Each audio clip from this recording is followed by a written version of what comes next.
Hello everyone, this is Faron here, another video. I just want to show you what I've learned over the past 11 months while I've been off air. I've actually been trying to tweak my skills, and to be honest with you, you know, when I was doing constant videos all the time, I just found myself being distracted and not being able to do what I wanted to do.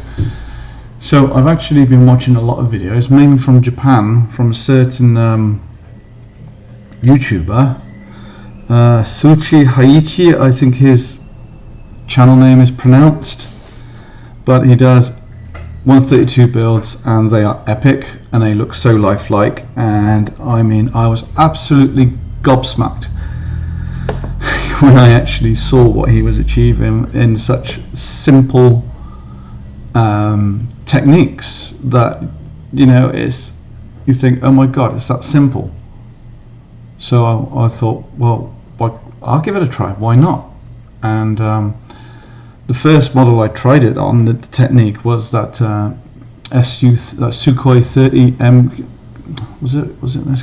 Yeah, an S is a Sukhoi 30G MKK, and yeah, I was really pleased with the result. So I just want to show you, basically, after pre-shading and base coat, what the next step is, which is basically what I've done on here, is using a liquid mask and just get a cruddy old brush, you know, which is, I've had about 10 years this brush. It's an old Kolinsky brush, and I mean, you know, it's had better days. I mean, I never throw away the Kolinsky brushes unless they're really effed, but this has still got a few years in it. And the masking fluid I used is this. I mean, this isn't really a tutorial. This is just going to be like, you know, a little vlog, a little build along. Well, not a build along, just, you know, a video log on what I do, rather than just say, oh yeah, this is what I've done. You like it? Give me some comments. No, I want to give a bit more back now. So this is how I want to do it. So I'm going to show you how we do this, and I'm just going to flip it over to the underside. And in here, got a bit of our liquid latex. Okay, it's a bit dry, so just add a little bit more water. Lovely product. This is from Vallejo because it actually is water-based and it just washes off well in water. But don't leave it on your brush too long, as you will regret it. So I'm just going to follow the panel lines and just do it as soon as you can. Doesn't have to be straight.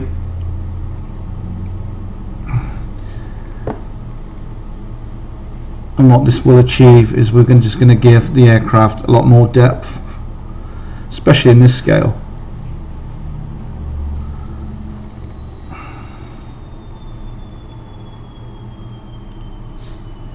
Here we go. If I remember, I'll put a link to that guy's channel below, because he's actually just released a book in Japan on his techniques as well. That's a book I want to buy, but I'm waiting for it to come over here in the UK. He has only launched a couple of months ago, so he's waiting for the English translation to be shipped out, I guess. I will be buying it. I think the book's about 50 quid, but I imagine it'll be worth every penny, because the guy is so humble and doesn't, so like say, oh, I'm not going to tell you my secrets, oh, my models look great. He just wants to share, which I think is great. I mean, I found a lot of groups on Facebook, for example, where there are a lot of builders out there who just don't want to share, you know, that their building skills and painting skills. You know, it's not meant to be a competition, this hobby. It's meant to be fun. That's all I do it for, is for fun.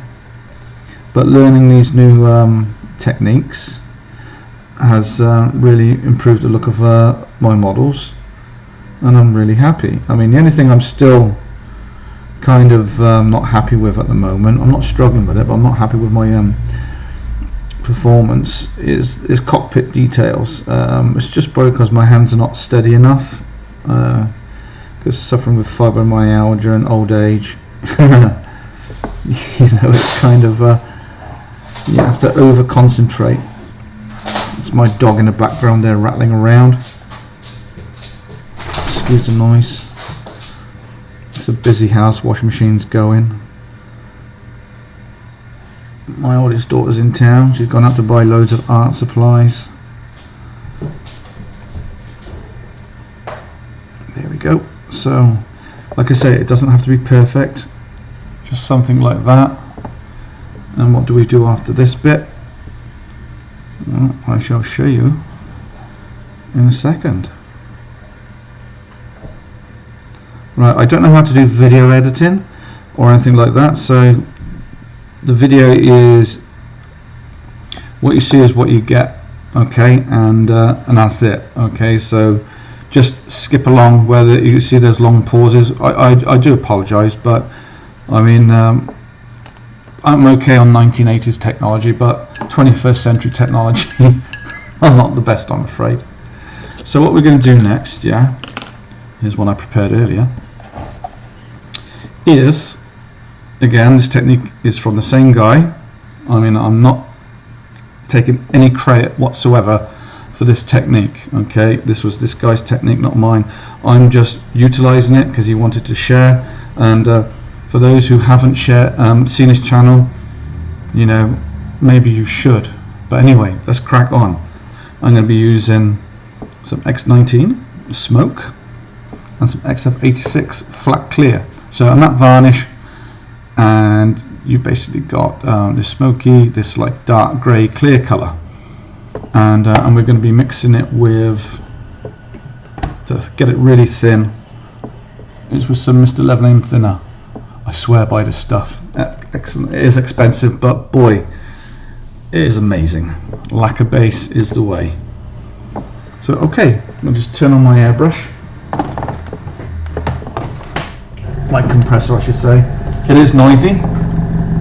It's rattling. It's in my bookcase to my right, and it kind of shakes the whole place down.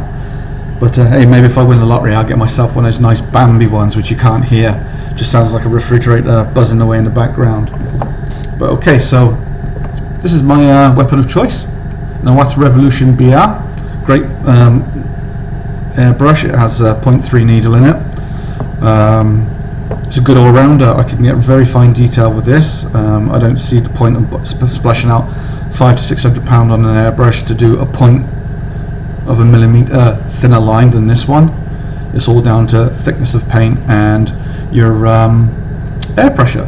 But anyway, let's crack on.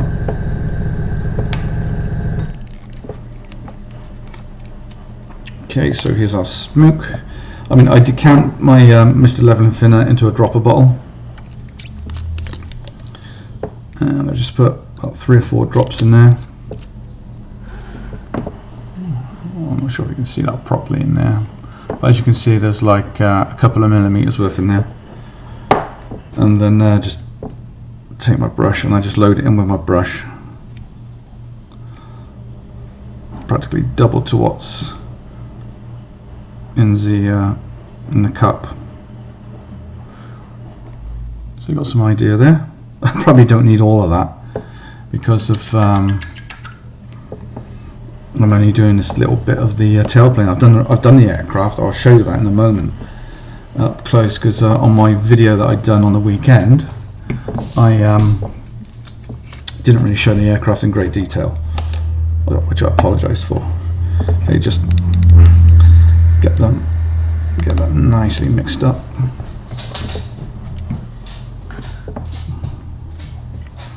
Again, this is an old Kolinsky brush as well. It's just, these are the brushes I just reserve for the remedial task of mixing paint and applying decals. Okay, so the mixing done, the potion is ready. That other tail stabilizer is actually almost dry, so I'll go over that one as well. Okay. I'm just going to give it a little mix inside. So, here we go.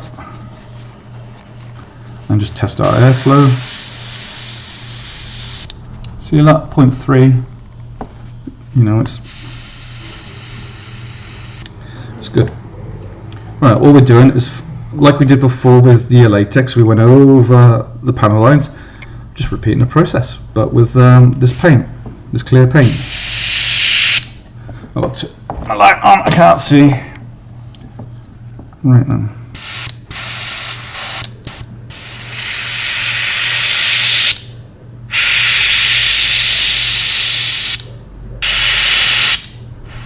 And again, you don't have to be precise.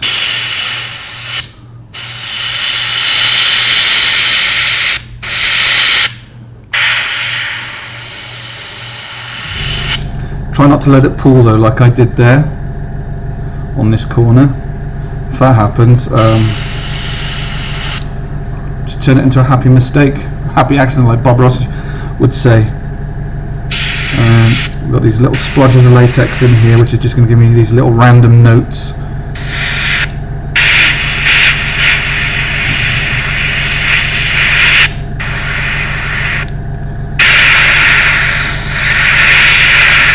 Along the side edge. See, I've got to mask that one off yet.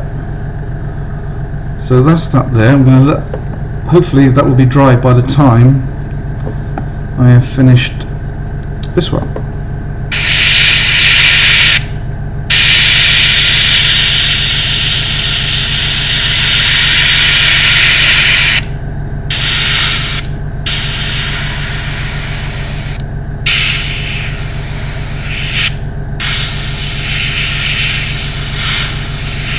And I'm actually working on a gloss base as well.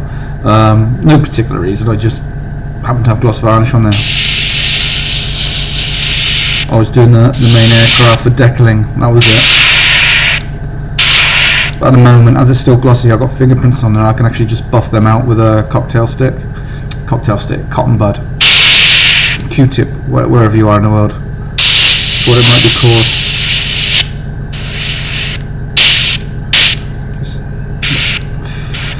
Feather that out. Just a couple of random splodges, and then do it again on this side.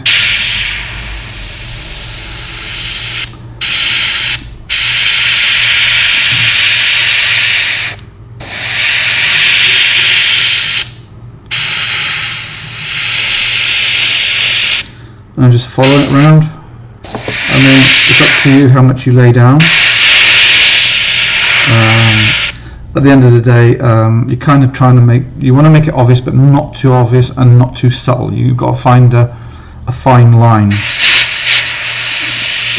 Because the next step after this, I will be putting on, I'll be doing the salt effect, where I'll be spraying some hairspray onto the model, and then sprinkling very fine table salt onto it, and that way we're gonna let that dry for a couple of hours and go back to it, and then give it a misting with the fuselage colour again, and then after that wait for it to dry, wipe it off, repeat the process, and then do a lighter colour of the fuselage again. Yeah, it's tedious, but the results are fantastic.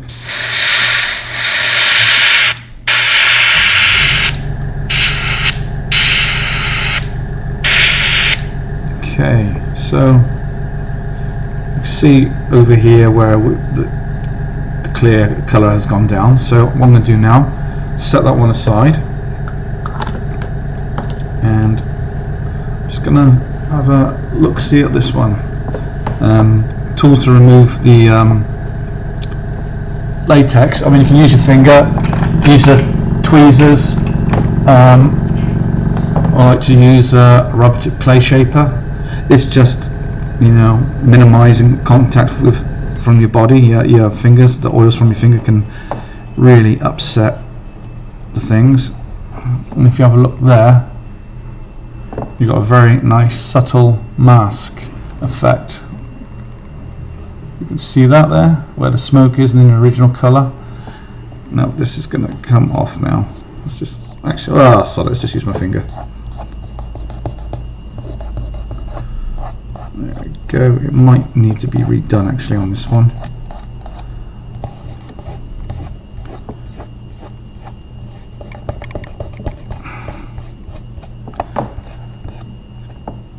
Oh, no, it's looking okay. I'm dropping all my equipment everywhere.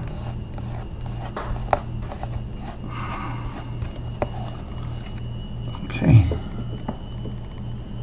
So if you can see along the lines here, my monitor's playing up now. I've got this TV monitor, and when it goes into a sleep mode, it resets the resolution, and then it does it twice for some reason. It's a real pain in the neck, but I can't afford another monitor yet. But here we go. So there you go, you can see just around here, this is where it's evident. This is the effect I'm looking for. Over here where I've got that nasty splodge, I'll pull that back with some base colour and that'll be fine. That side there, I will just put some more masking fluid on and repeat the process. The other one here is all dry. Just use your finger. It's alright, you don't have to use snazzy tools to remove this stuff.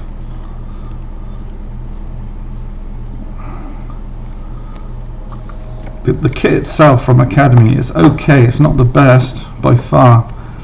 I mean, I've built quite a few 132 scale aircraft, mainly World War II, if not all. This is really my first one, and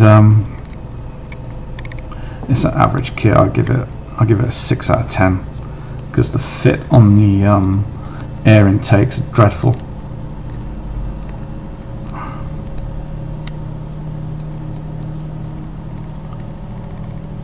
There we go, there's that bit there. My dog's going crazy. He's going to bark his head off now. Postman's at the door. I use a scriber to do that, and that just takes out any excess latex. Don't worry about if you're carving out the paint. The wash is going to fill that gap even better now. I'll just take that around. Gouge out the side, which I wasn't meant to do. Don't matter. See, it does matter, it's the top side, never mind. And again, there you go, it'll be a lot more, because the other side wasn't done, so this side will look even better because this is the underside, which is light ghost grey. I think that's FS 36375 or 320, one of the two. Just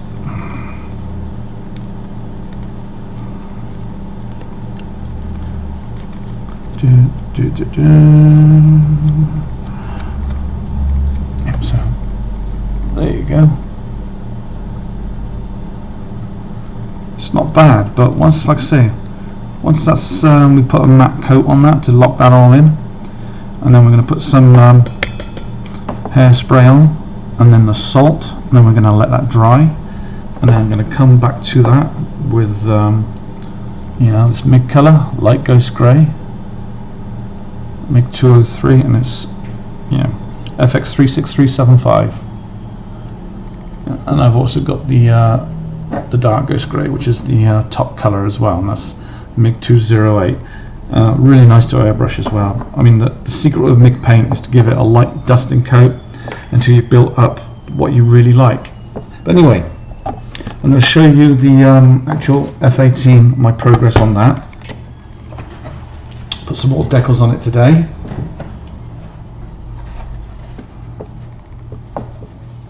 So you can see the effect. It's that big chunky bright decal that goes onto this kit. I think it says Guadalcanal, it says on there. And then you've got on the side there the 1st MAR division. But anyway, this is going to be all weathered back nicely anyway. I mean, the salt effect's going to fade it, the washes are going to fade it. It's just, you know, it's just really nice to weather in this fashion. So over here then you've got the low vis markings. Again, once I've put so I've got to seal this in yet with a matte coat, so that's going to be done. So a coat of this later on today, just like there, look, XF86, and then, like I said before, this hairspray goes on the top, and then the salt, let it dry, And then you get your dark ghost grey, mist it over, let it dry. I mean, this stuff is rock within half an hour. It's good stuff. And then you just use warm water, hot to warm water, to just rinse it off. Yeah, and then once you've completed that, just repeat the process again, because these aircraft get filthy. I mean, the actual reference pictures I've seen online, I think to myself, do you guys even put this thing through the car wash or the jet wash? I mean, they are absolutely take one hell of a kicking from the elements, and that's what this is going to be. This is going to be one worn bird when it's done.